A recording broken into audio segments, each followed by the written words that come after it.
Last October, my girlfriend Stacy and I planned a road trip up to Stowe, Vermont.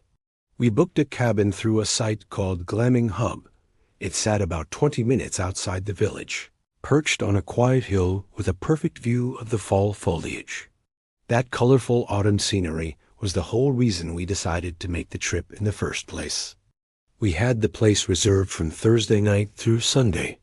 The cabin used a keypad entry system, and the owner texted me the code before we arrived. When we pulled up that evening and tried it, the lock opened without any issues. As soon as we stepped inside, we took a moment to look around. The place was warm and inviting. Nearly everything inside was wood, from the walls to the ceilings, giving it a classic country cabin vibe. There was even that familiar scent of aged timber in the air, the kind of smell that instantly makes you think of a rustic getaway in the mountains. The layout was simple but spacious. There was a bathroom, a compact kitchen, 3 bedrooms, and a comfortable living room area. It was more than enough space for just the 2 of us. 2 televisions were set up, one in the master bedroom and another in the living room. There was one door, though, that was locked. We assumed it led to the 3rd bedroom listed in the advertisement. We did not think too much of it. Maybe the owner kept personal belongings in there. Since he knew only the 2 of us would be staying, it did not seem like a big concern. We placed most of our bags in the 2nd bedroom, so we could keep the master bedroom tidy. Because we arrived late Thursday evening, we headed straight into town for dinner. After eating, we wandered around the village for a bit before returning to the cabin. By the time we got back, we were exhausted. We watched a movie and then went to bed. The following day was cloudy and cold. We spent the morning hiking along some quiet dirt trails in the woods near the cabin.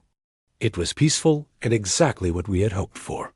When we returned that afternoon, I jumped into the shower to clean up and change into something nicer for dinner. After I came out, Stacy told me she had heard something coming from behind the locked bedroom door. She said it sounded like a radio or some kind of recording playing softly. I walked over and pressed my ear against the door, but at first I heard nothing. I knocked lightly, which immediately made Stacy uncomfortable. She told me to stop because the idea of knocking as if someone might actually be inside scared her.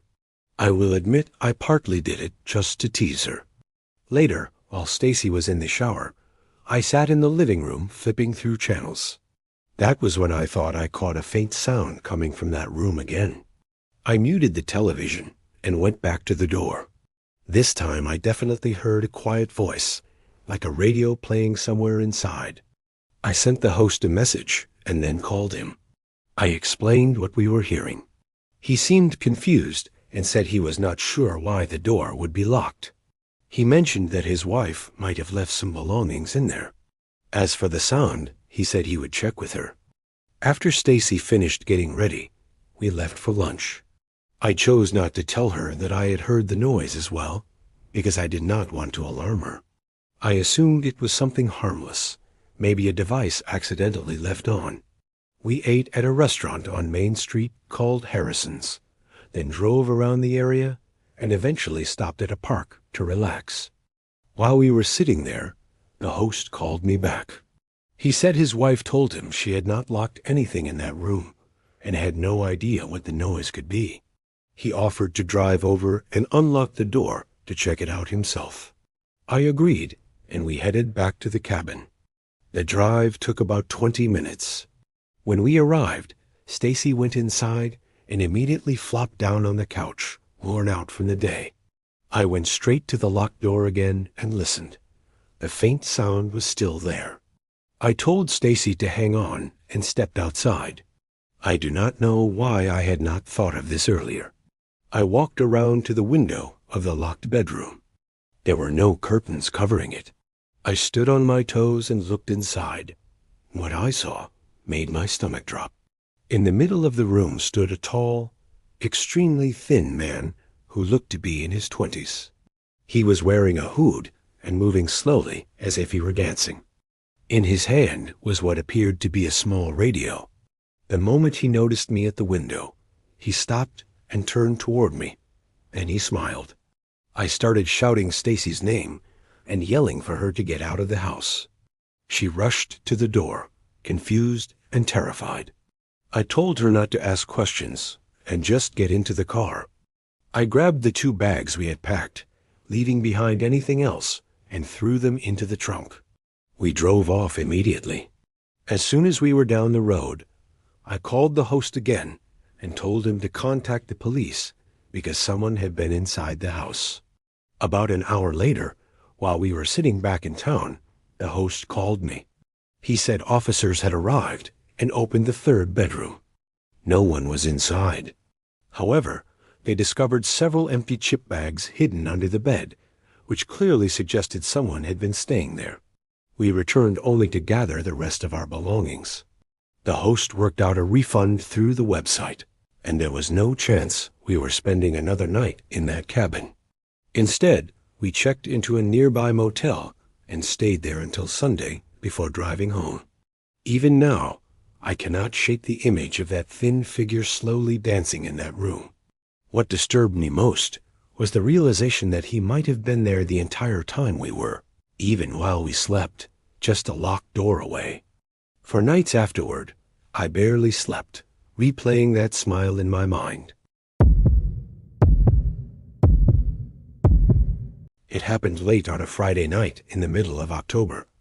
It had been raining for hours, and I had been drinking. I was at a Halloween-themed housewarming party with a big group of friends. I did not bother wearing a costume since I came straight from work and was already exhausted. Before heading there, I took an Adderall to give myself some energy, and I stopped at a gas station to grab a few White Claws. There were probably between 25 and 30 people at the party. A handful of them were strangers to me, so I had to make small talk and introduce myself more than I wanted to. The combination of socializing and alcohol kept me alert, but deep down all I really wanted was to go home and crawl into bed. I work at a hospital, so my hours are unpredictable, and my sleep schedule is a disaster. At some point, I saw the perfect chance to slip out quietly through the backyard. I did not have the energy to say goodbye to 20 different people. I know I should not have driven after drinking, and I would never suggest anyone else do it. Always call a rideshare. That night, though, I ran through the rain, climbed into my Subaru, and pulled away. I left the radio off. I was not in the mood for music. I just wanted silence. I focused on the sound of rain tapping against the windshield as I drove along a quiet residential street. That was when I noticed a girl walking alone in the rain. She had no umbrella, no coat, nothing to shield her from the weather. As I approached, she stopped and stared at my car. I remember letting out a long sigh while debating whether to keep driving. Eventually, my better instincts won. I slowed down, rolled down the window, and asked if she needed a ride.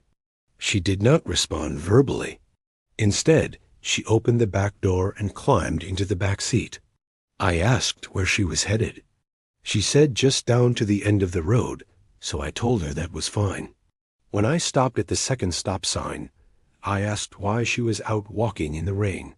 She said she was in a hurry to get back and did not want to call a cab. I joked about how expensive cabs and rideshares can be, and she agreed.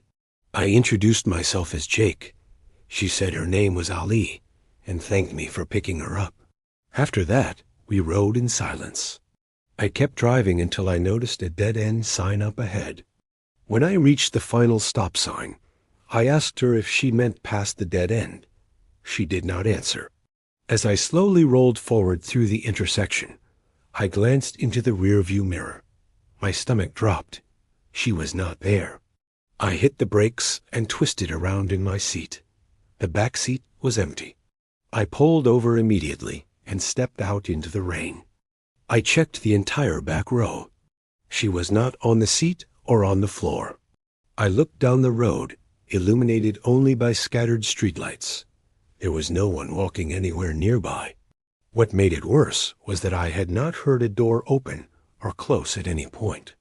There was no way she could have slipped out without making a sound.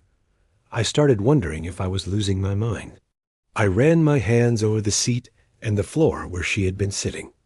Everything was dry. If she had just come in from the rain, there should have been at least some moisture left behind. I stood there in the downpour, completely stunned, trying to make sense of what had just happened. I scanned my surroundings again.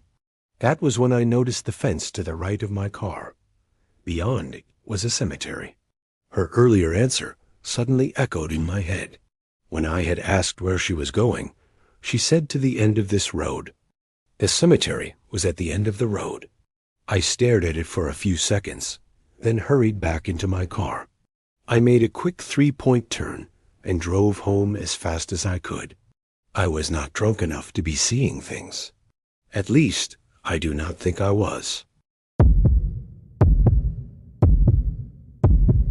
Last October, a group of my friends and I decided to check out a haunted corn maze in Oak Hill, Ohio. It had a reputation for being the best one around our area. I am not going to mention the name out of respect for the family who operates it. I went with my friends Joe, Carl, and Cody. Every October we make it a tradition to visit haunted houses, corn mazes, or anything Halloween-related. While we were waiting in line to get inside, we overheard a couple of teenagers talking about something that supposedly happened the year before. They said the maze had been shut down one night because a worker had actually injured a customer. Curious, we joined their conversation. Apparently, someone in costume had shoved a guest a little too hard, and the attraction closed for the evening because of it. Hearing that made things feel slightly more intense. It planted the idea in our heads that maybe the actors might take things a bit further than simple jump scares. When we finally entered, it seemed pretty typical at first. It started off slow, then every so often an actor would pop out from behind a corner or step out from between the tall corn stalks. Speakers hidden throughout the maze blasted creepy sound effects that echoed around us, adding to the atmosphere. The whole place was packed with Halloween decorations and props. Eventually, we reached a fork in the path. There were two options, left or right, and a sign stood between them with arrows pointing both ways. The left arrow read this way to safety. The right arrow read danger, keep out. Thinking it would be fun, we split up. Cody and I chose the path labeled safety. As we walked, we assumed that the so-called safe route would probably be the scarier one, filled with more surprises. In a way, we were right. After turning a corner, we saw a man standing there holding a pumpkin. He was dressed in an all-black outfit and wore a strange white mask. The mask covered his entire face and only had 2 holes for his eyes. There were no openings for his mouth or nose. He did not jump out or shout. He simply stepped toward us and held out the pumpkin, gesturing for us to take it. We laughed, thinking it was part of the act. Then, in a deep, raspy voice that reminded me of Batman from the Dark Knight movies, like he was disguising his voice, he said, "Take it, please." We kept laughing and tried to walk past him, but he began following us, repeating himself. "Take it, take it." At first it seemed like a drawn-out joke, but after more than a minute of him trailing behind us, it stopped being funny. His tone grew harsher each time he repeated the words. Finally he said, "Take it or I will kill you." I did not take that threat seriously, since we were in a haunted attraction, but it felt unnecessarily aggressive. To end the interaction, I grabbed the pumpkin from his hands. As soon as I did, he stopped following us. We kept moving until we reunited with Joe and Carl, where the 2 paths met again. They both laughed and asked why I was carrying a pumpkin. I explained what happened, and we joked that I might as well take it home at that point. The rest of the maze felt pretty standard after that. At one point, however, another actor broke character and approached me. He told me I was not allowed to steal the pumpkin. I explained that one of the workers had given it to me. He asked which one. I described the man in black with the white blank mask. The actor looked confused and asked where this worker was. I told him on the left side of the fork. Without another word, he walked off in that direction. The whole exchange felt strange and kind of ruined the illusion for us. Not long after, we reached the end of the maze. There was more lighting there, and that was when I noticed something odd. The pumpkin had been carved from the inside, and the top was already cut. Curious, I lifted it by the stem and removed the lid, expecting maybe candy or some kind of prop inside. There was something inside. At first I could not tell what I was looking at. I honestly thought it might be some sort of food item. Then I picked one up. It was a severed human finger, a real one, and there were about 9 more inside the pumpkin. On the outside, a pair of eyes had been drawn in black marker. Underneath them were the words "always watching," followed by a small smiley face. My friends and I screamed and panicked. We ran to the nearest employee. She looked about our age and had no idea how to respond. She immediately called for a supervisor, who then contacted the police. The entire attraction was shut down while officers arrived and took our statements. We remained there as police searched the area, but the maze was located in a rural spot, surrounded by fields, so it was hard to know where anyone could have come from. The officers collected the fingers for what I assume was forensic testing. As far as I know, no body was ever found that matched them. We walked away physically unharmed that night, but the experience left a mark on all of us. It is something I do not think any of us will ever forget.